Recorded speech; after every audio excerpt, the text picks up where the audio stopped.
It seems that we humans were designed to find our purpose and meaning not simply in ourselves and our own inner lives, but in one another and in the shared meanings and purposes of a family, a street, a workplace, a community, a town, a nation. So other people who are reading this book, this is an important sentence to them. And one of the places I think we're having trouble with this is if you look at the whole of our culture in America today, we say we want relationship, but most everything we do is about us, not about others. Think about this.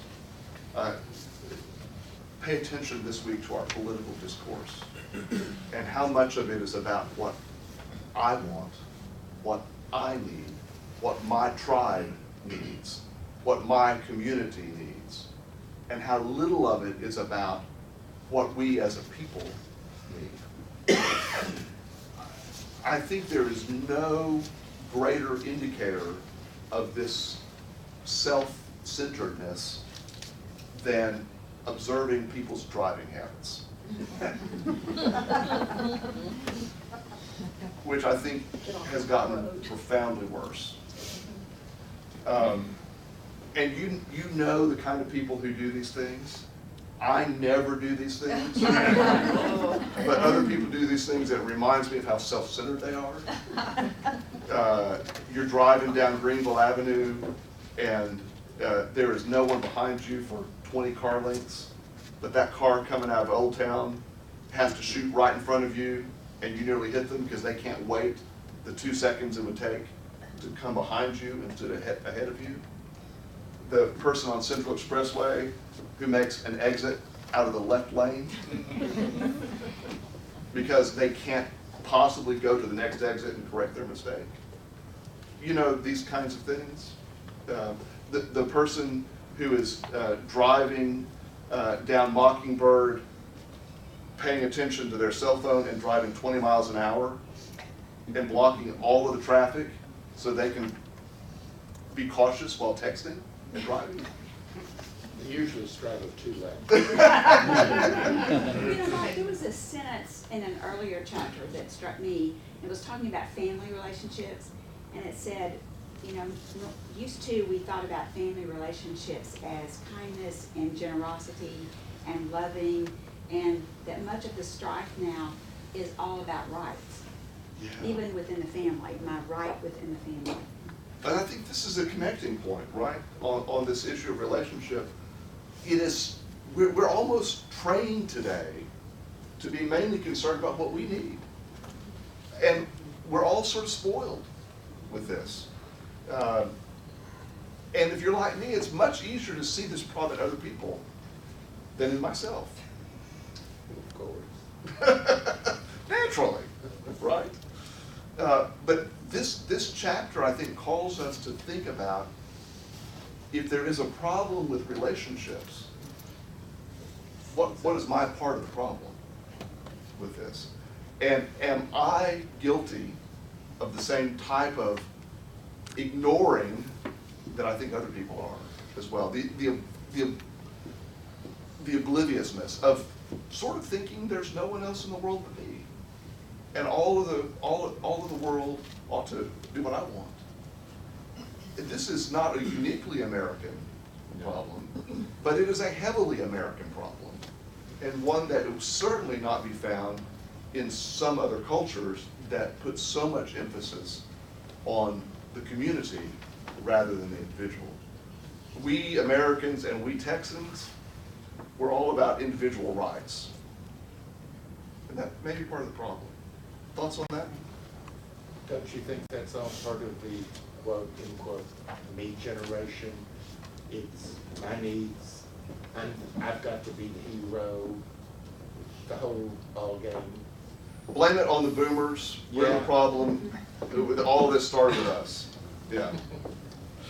Well, I know that now in education, the focus is teaching empathy for others. So I think there's a realization happening in the field of education on that, and they're using the school as an opportunity to teach empathy. Yeah.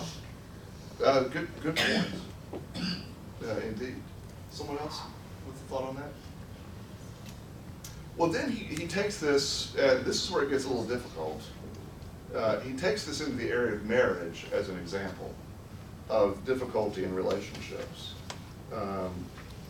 He says, if the struggles of modern marriage are one obvious example, another is the fragile state of our contemporary democracy. So he's talking both, he is comparing marital woes with the societal woes that we face, and certainly there is some connection there. And then he has a long discourse about sexuality and how this plays into this, and gender identity, and this is a little confusing in the middle of this chapter in some ways. And you need to understand that Tom Wright is coming at this from a position that is really unique and odd to us in America, because he is a conservative Anglican. In our world, those two things don't go together, because we think Episcopalians is way progressive, and that's not him. He is progressive in some things and very traditional in others. I think you see that come through in this chapter as well. But then there's this problem. The finest and best of our relationships will eventually end in death. The laughter will end in tears. We know it, we fear it, but there's nothing we can do about it. Now, I'll tell you, this is the point I can get down in a hurry on. When you're a pastor and you deal with so much illness and death. When you're a chaplain, when you're a caregiver, many of you experience this in different ways. And it's hard to step back and realize that not everyone's dying right now. Because some days it feels like that. Some days it feels like, why bother building a relationship? Because people are going to die anyway. Why invest in a relationship today? Because it's only going to bring heartache in the end. That's not a great way to live life either. And it's not the way that God has made us to live. The reality for most people is that most people are able to overlook that inevitability and be filled with hope. If we weren't, no one would ever get married, no one would ever have a friend, no one would ever join a group of any kind, because all would be futile. So I think this is part of the echo within us, that God has equipped us with a relational optimism. This is why people who fail at relationships generally get back in the saddle and go again, and again, and again, and again, right? Because there's some sort of innate thing in us that drives us to relationship. Thoughts about that? Experiences, anyone? Confessions?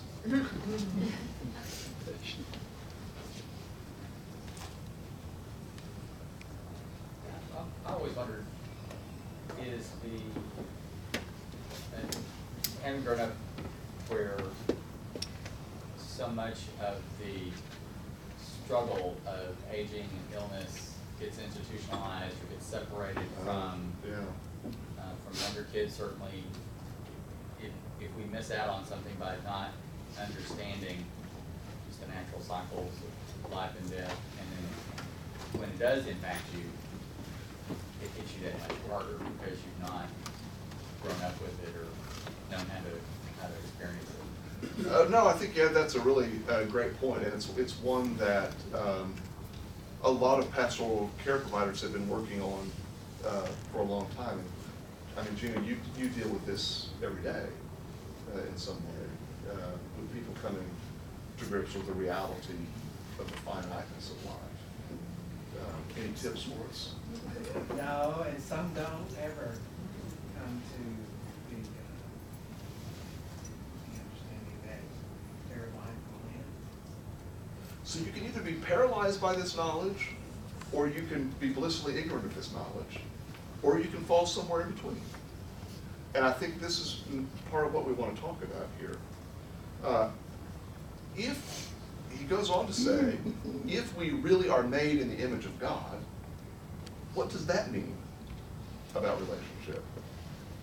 How has God created us for relationship if we believe that line from Genesis, that we're created in the image of God? And Jake actually talks about this in the sermon today, the difference in living in the image of God versus trying to make God into our image. That's a whole other sermon in itself there. Yeah. Okay. The call to relationship and the sad rebuke for our failures at it can be heard together as echoes of a voice. The voice is reminding us of who we really are. It may even be offering us some kind of rescue from our predicament. Let's pause on that one for a moment. How might the voice of God calling us to relationship rescue us from our failures in relationship? That's an interesting idea. What do you think about that?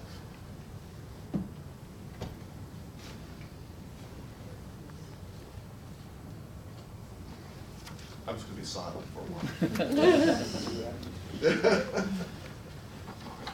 Don't you think that's kind of part of the optimist and pessimist thing, that you keep trying because you're optimistic that there will be one, or that you will find someone, and then the pessimist is, oh, my bother. Yeah, again, the majority of people, when let's say losing a friendship, but the majority of people don't say, well, I'm never going to have a friend again. And maybe we should. Clearly that didn't work out. Everyone's like that. But yet we're driven still to find this relationship, which I think what he's trying to say here, this is an echo, a reminder to us of the kind of seeking relationship that God has for us as well. Regardless of how much we fail or what we do, God still seeks us out for redemption. Because we are here because of relationship. That's the Genesis story. God wanted to relate to us. That'll give us some hope, I think. Someone else on that? I think that God is relational, and that's a big encouragement to us, but God is also able to actually, we believe that God inhabits us and dwells in our world and dwells even in us, and therefore has some understanding of who we are and how we behave that we can't have of another person. But I think that maybe his point is that we ought to try, that we ought to be always imagining how something might make another person feel, or the experience that another person has. And in so doing, that makes us much better at relationships. And I think that's the entire reason we have narrative to begin with and have story to begin with, is because it lets us imagine how it might feel to experience something that we haven't. Yeah. So the greatest indicator of someone changing their mind on an issue is whether they know someone afflicted or involved in that issue. Or if they actually then themselves become. It's so easy to say, oh, I would never do that until you're put in that situation. That's why it's really easy to not judge when you think about, well, I can't make that, I'm not in that person's shoes. You honestly don't, you hope you know, but you just don't. That's something just to remember, that you just don't know how you'll Yeah. be. And to hold on to that notion that, oh, I would never react that way, it eats at you. I have a story that I used to really be angry at my mom for some things, and until I realized that I'm not a mom. Until you let go of that. Yeah. Yeah. Someone else on this idea? We would also have the opposite, where you make judgments because you don't know. It's kind of Right. the opposite of what you're saying. Yeah. I was on an airplane Friday afternoon with some of the most obnoxious people I've ever been on an airplane. But not you. No, I was quite well behaved.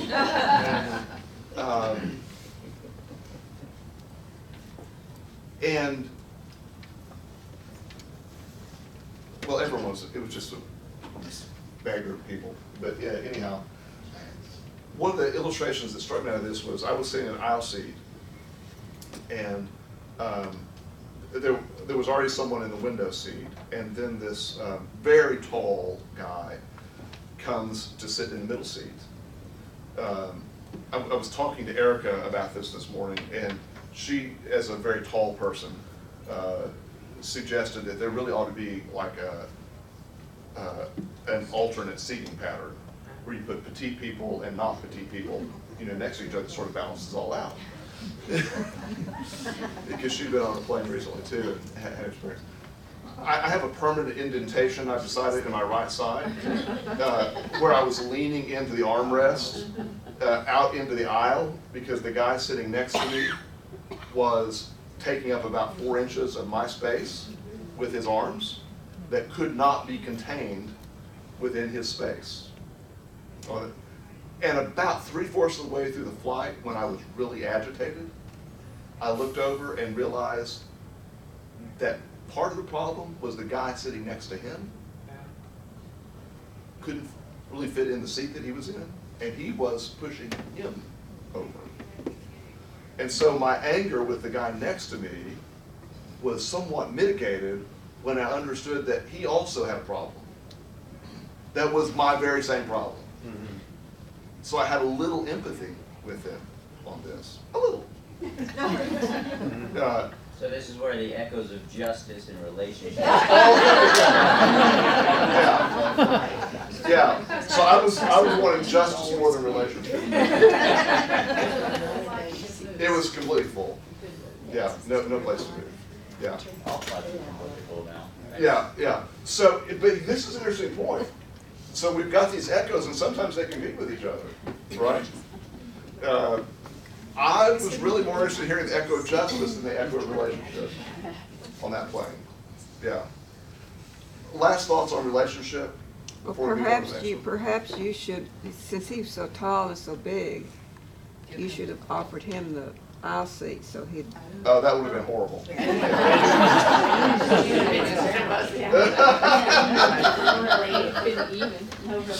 Yeah, no, that's way too considerate. Yeah. I just have a couple of thoughts of interest. Yes. One of the worst punishments we had is put somebody in solitary confinement, Yes. no relationship.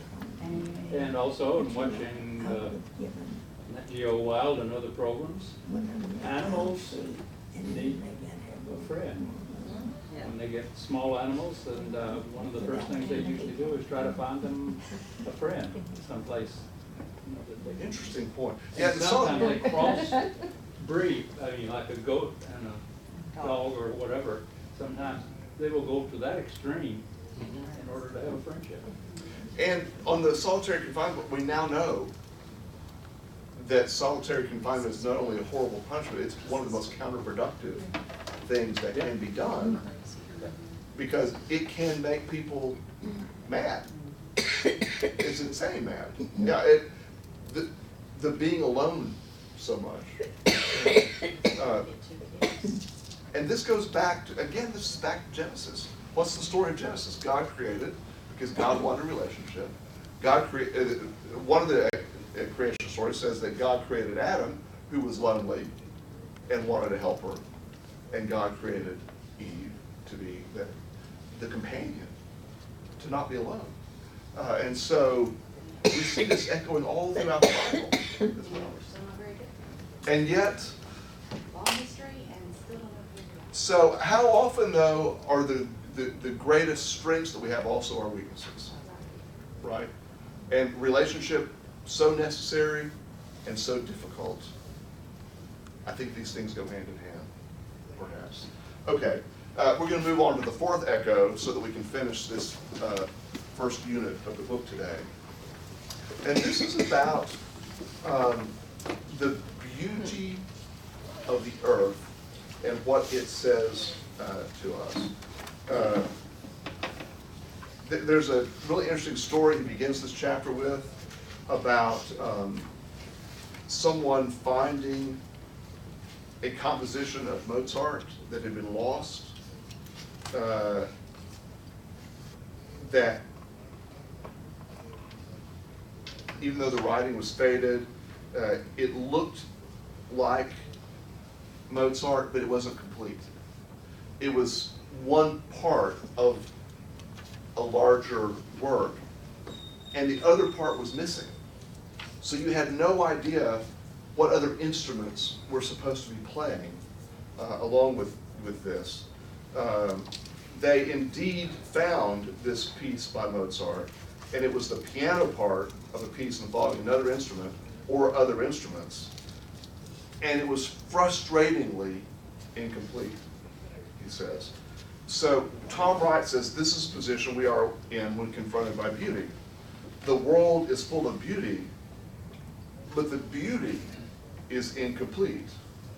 Our puzzlement about what beauty is, what it means, and what, if anything, it is there for, is the inevitable result of looking at one part of a larger whole.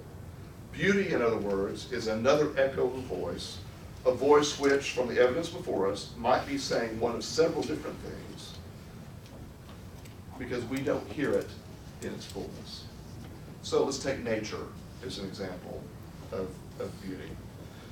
Someone who is a believer may look at a majestic mountain scene and see the power of God as creator in that.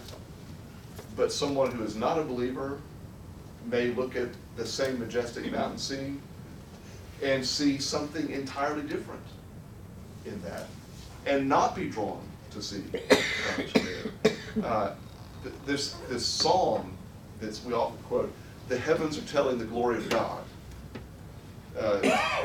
And there are other places in Scripture that indicate that by creation itself, people ought to be led to faith. And yet we know that in fact, the beauty of creation sometimes leads people away from faith, not toward faith.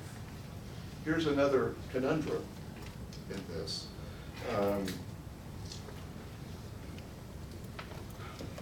He talks next about changing tastes.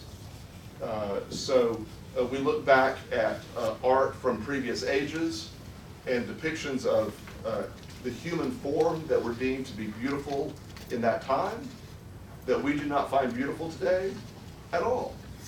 And there no doubt will come a time in the future when someone looks back on depictions in our day of what we found to be beautiful in human form, and they'll say, not at all, because the interest will change. And so how do we deal with this idea of changing or fading beauty? If beauty itself is an echo of God in creation, how do we handle the fact that it sort of is like disappearing ink? We almost have it, and then it's like waking up from a dream and it fades away and we can't interpret it anymore. Before we get too deep into this, general thoughts on this chapter or this idea from anyone? Did you like this chapter? Did you not like this chapter? Anyone? I haven't read it, but it sounds really interesting. I think you'll like this chapter. Yeah. I mean, I think what your comment on beauty, I think it's not a concrete thing, it's an idea. And like you said, it changes with our interests. And I think that's God's manifestation within us, to see beauty. It has to happen, we evolve, we change. And so that beauty is going to change too. So he quotes Keats. He quotes Keats, who says, beauty is truth and truth is beauty. But, he says, the danger here is the beauty we know and love is, at best, one part of truth and not always the most important part. Beauty is one part of truth, but not always the most important part. Let that one settle in for just a moment. Mark, I'm following beauty having, alone can be dangerous. I'm And having difficulty I guess the title of the book, Simply Christian, I'm having trouble tying that to what he actually talks about. yeah. Okay, so a great question, Ann. And this is why we ran for the last 2 weeks this little introduction that Mary Kay Jackman wrote in the Tapestry to this book. Because through this first section of the book that we're completing today, you may rightly read through this and say, I don't get it. This does not seem to be addressing what I thought was going to be addressed here. And what we find out when we turn the page next week into the second section is that we have been given a building block that's going to be an interpretive key to this. And so it's suddenly the light comes on as we get there. But you're not alone in raising the question that you raise. This is the hard work of learning the fundamentals of math before we can do equations. Yeah.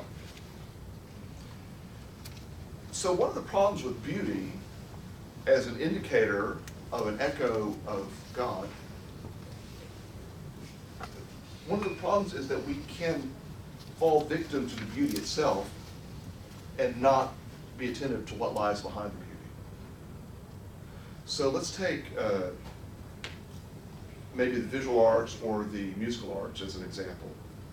Even in the life of the church, we can see this.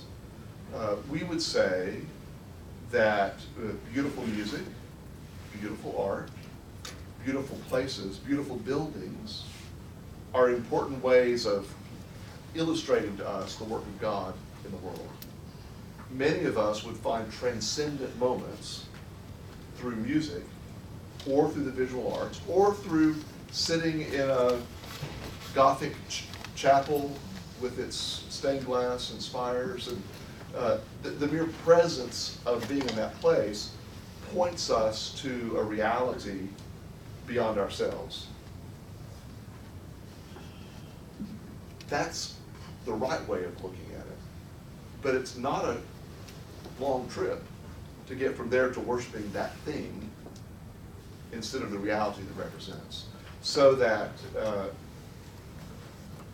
the music on its own becomes more important than the message that the music conveys to us, or the space becomes more important to protect than the imagery that's there. Does that make sense? An example of this is to think back to the origin of stained glass windows in churches. We think of stained glass windows today as things of beauty. Hello, Jake Hall. You don't have to go away. We think of stained glass windows as merely things of beauty. But the origin of stained glass was to tell Bible stories to people who did not have the ability to read the Bible stories. They had a very practical purpose to them, but they were done in a beautiful way. And for many of us today, we see the beauty and miss the story. How many of us look at a stained glass window in an ancient building today and really pay attention to what the Bible story is? You have to really concentrate on that. We don't look at that as the storyboard. We look at it as something pretty to look at. And we've missed the intent. Well, it depends. I grew up in a church where they had the stained glass windows, but they had biblical stories in each one of them. So when I looked at those, I thought of the story. Good for you. Nowadays, I see one with beautiful colors and shapes, but no people. And I think how pretty it is. Yeah. Yeah. There was another hand over here. John Eric? So yesterday we were at the house watching a Nat Geo or something like that. It was all about diamonds and how now the idea for marriage is the beauty is focused on the diamond. Long before the diamonds were discovered, that there was still the idea of marriage and love. And sometimes it gets misdirected, like you're talking about, that focusing too much on that particular thing. And that was really just a brilliant marketing plan by one of the diamond producers. Oh, yeah. Yeah, that's an So interesting now we story. think we have to spend tons of money on something that's supposed to represent Yeah. much bigger. Yeah. What was the latest one, $3.5 million wedding ring? Or engagement? 46 million, Mariah Carey, Yeah. 35 Carey. I mean, the contest is over now. Diane made me my first, or wedding ring. Yeah, it was the red, the Okay, good illustration of that. Which reminds me to say, there's a connection here between this echo and the echo relationship, in that sometimes we're more fascinated with the idea of something than with the reality of it. And it's easy to be more fascinated with the idea of relationship or love than to be able to live the relationship and love. There's a fantasy that we create out of this. You just solved my problem while I'm divorced. Now we'll go into therapy session. Because I was told that I wasn't in love with you, but I was in love with the idea of marriage. So you just solved it. That is a lot more common than you might think. Yeah. We could have a whole other lesson on that.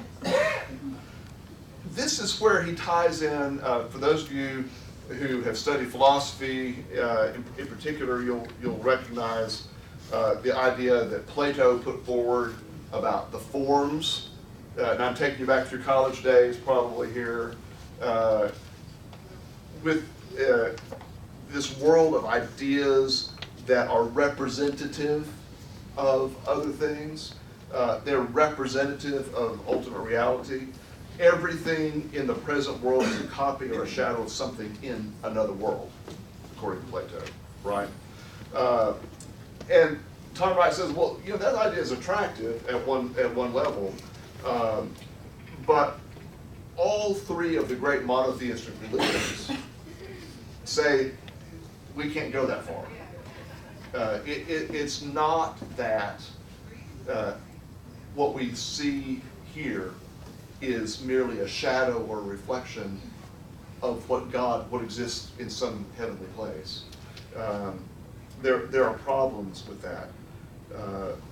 He says the great monotheistic faiths declare in full view of the apparently contrary evidence that the present world of space, time, and matter always was and still is the good creation of a good God. In other words, what we know here is real. It is not a passing, temporary shadow of some other reality. God has indeed created this, not just shined a light that paints a reflection on a wall. Do you see the difference? Okay. Does that take you back somewhere? Okay. Moving along. Beauty and God.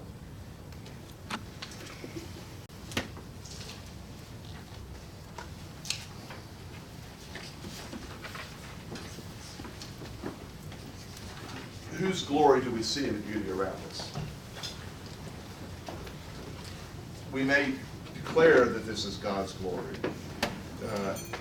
And again, as Scripture teaches, the earth is full of God's glory. Why, then, is a beautiful thing also full of pain and anguish?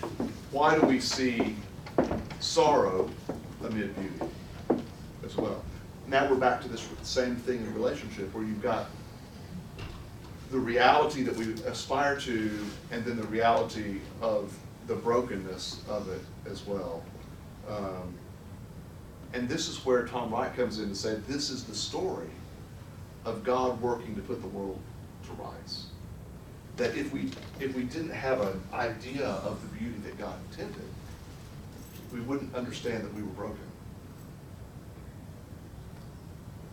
That doesn't help us right now if you feel broken, necessarily. Thoughts on that? Experiences, anyone?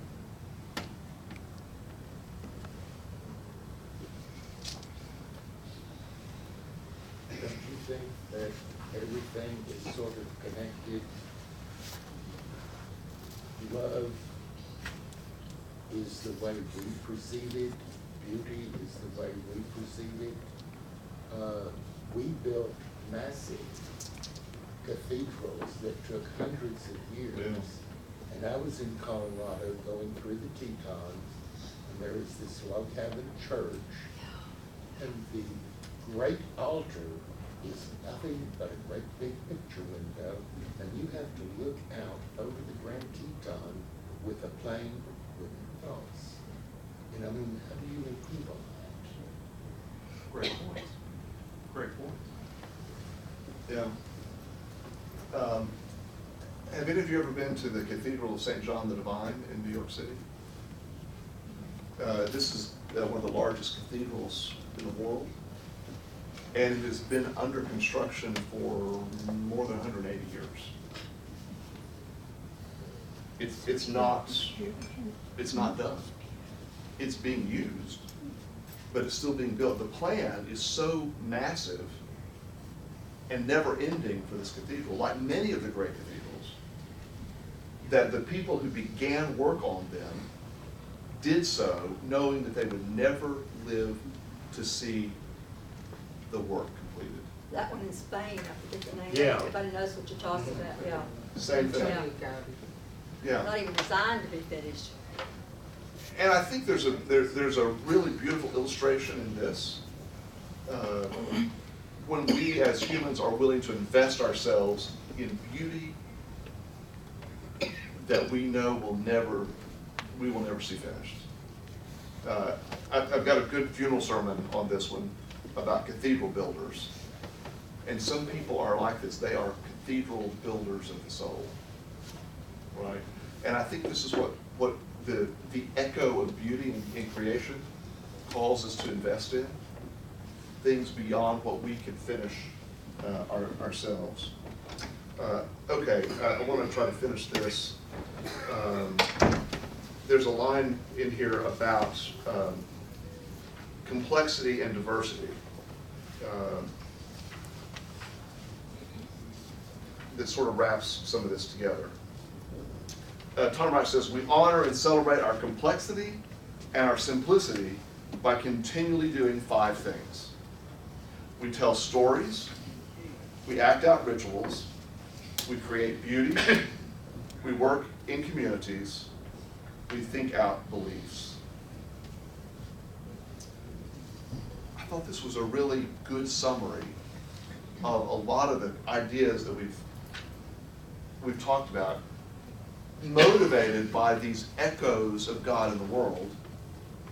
We tell stories, we act out rituals, we create beauty, we work in communities, and we think out beliefs. These are really summarize the work of the church in many ways. All right, I want to pause there, and at the end of part 1, before we get into part 2, that's going to be looking more at God, what questions or comments do you have about these echoes, these 4 echoes that we've talked about, even if you don't understand how they may play out in the coming chapters? What about this might have been helpful to you? What's been frustrating to you? Why did he pick these 4 echoes? Like even that quote you read at the outset that most readers gravitate is more about searching for a sense of purpose and meaning. Why not that as an echo? Yeah, I think that's a really fair question. Certainly, as much or more has been written about search for meaning as for any of these ideas. I think he seems to say that these are the 4 he chose to write about because he felt like they were higher level. It'd be interesting to hear him answer this question because I want to say on his behalf that the search for meaning is also about relationship. And so it might be a subcategory of that. I don't know if that's what he's saying or not. It's a great question. Someone else? Thoughts on part 1? I see some of you I've just left completely speechless today. All right, we're going to end there. Thank you for your participation. We'll pick up with part 2 of the book next week. Hope to see you all at the party on Saturday. if you think you can't come, that your schedule changes, come anyway. And if you get lost, give me a call, and we'll get you there. The weather's supposed to be good. Supposed to be in the 70s. Next Saturday. Yeah, so we'll have some outdoor activity.